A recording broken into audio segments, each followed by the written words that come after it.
آپ کو جو خفیہ کلمات ہیں نا، آج میں وہ کچھ بیان کر دوں. کچھ خفیہ کلمات ایسے ہوتے ہیں جو قرآن میں موجود ہیں، ہمیں ان کا پتہ نہیں ہوتا. لیکن پہلے یہ وعدہ کریں، اس دعا کو میں بھی سیکھوں گا، آپ بھی سیکھیں گے.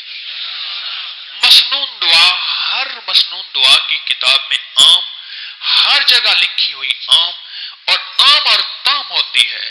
عام اور تام ہوتی ہے، بالکل آسان، بالکل آسان. اس دعا کو یاد کریں، اس دعا کو حفظ یاد کریں، اور اس دعا کو پڑھیں، اور اس دعا کو اپنی زندگی کا معمول بنائیں، اپنی نسلوں کو سکھائیں.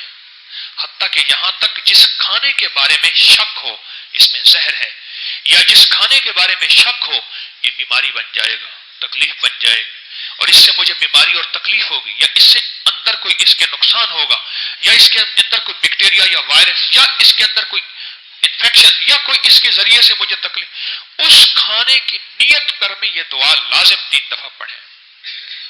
اعوذ بکلمات اللہ تامات من شر ما خلق.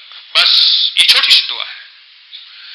مولا تیری پناہ، تیری چھتری تیرے ان خفیہ کلمات سے جو تیرے علم میں ہے، تیری معلومات میں ہے، ان مبارک کلمات کی برکتیں چاہتا ہوں کہ مجھے مخلوق کے شر سے بچا دے. بیوی ہے تو شوہر، شوہر ہے تو بیوی.